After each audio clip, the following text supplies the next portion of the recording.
Hello, നാടൻ ബ്ലോക്കിൽ ഇന്നത്തെ സ്പെഷ്യൽ ഐറ്റമാണ് വെണ്ടയ്ക്ക ഫ്രൈ. ഇതിനാവശ്യമായിട്ടുള്ള കൊച്ചുള്ളി, പച്ചമുളക്, വെണ്ടയ്ക്ക ഇത് 3 ഐറ്റം മതി. കുറച്ച് എണ്ണയും കടുകും വേണം. അപ്പോൾ നമ്മൾ എണ്ണ എടുത്തു, കൊച്ചുള്ളി ഇട്ടു, അതുപോലെ തന്നെ നമ്മുടെ പച്ചമുളക് ഇട്ടു. എന്നിട്ട് ഇത് നന്നായിട്ട് മിക്സ് ചെയ്യുക.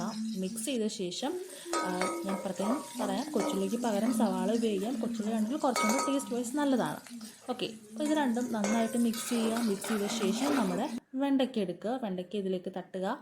വീണ്ടും വെണ്ടയ്ക്കയും കൊച്ചുള്ളിയും അതേപോലെ പച്ചമുളകും ആയിട്ട് വീണ്ടും കടുവറ നന്നായിട്ട് അതിനെ ഇളക്കിയെടുക്കുക.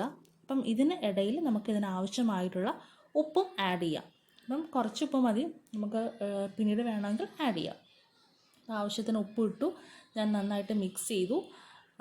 അപ്പോൾ ഒരു ലൈറ്റ് ബ്രൗൺ കളർ ആകുന്ന വരെ ഇത് മിക്സ് ചെയ്യണം. ഈ ലൈറ്റ് ബ്രൗൺ കളറായ ശേഷം നമ്മുടെ മഞ്ഞൾപ്പൊടിയും മുളക് പൊടിയും ആഡ് ചെയ്യണം. ആദ്യമേ ഇതെടുത്ത് തട്ടാൻ പാടില്ല. ആദ്യമേ ഇതെടുത്ത് തട്ടിക്കഴിഞ്ഞാൽ പെട്ടെന്ന് നമ്മുടെ വെണ്ടയ്ക്ക കരിഞ്ഞു പോകും. സോ അവസാനം മാത്രം ഇത് ആഡ് ചെയ്യുക.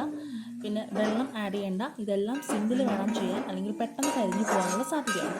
സോ ഇതെല്ലാം ആഡ് ചെയ്ത ശേഷം നമ്മുടെ കറിവേപ്പില ആഡ് ചെയ്യുക. അപ്പോൾ ഒരു നല്ല മണം കിട്ടും. അപ്പോൾ വെണ്ടയ്ക്കയും കറിവേപ്പിലയും എല്ലാമൊക്കെ ആയിട്ട് മിക്സായി നമ്മുടെ സംഭവം റെഡിയാവും. ഭയങ്കര ടേസ്റ്റാണ്, സിമ്പിളാണ്. ട്രൈ ചെയ്യുക. That's all. Thanks for watching.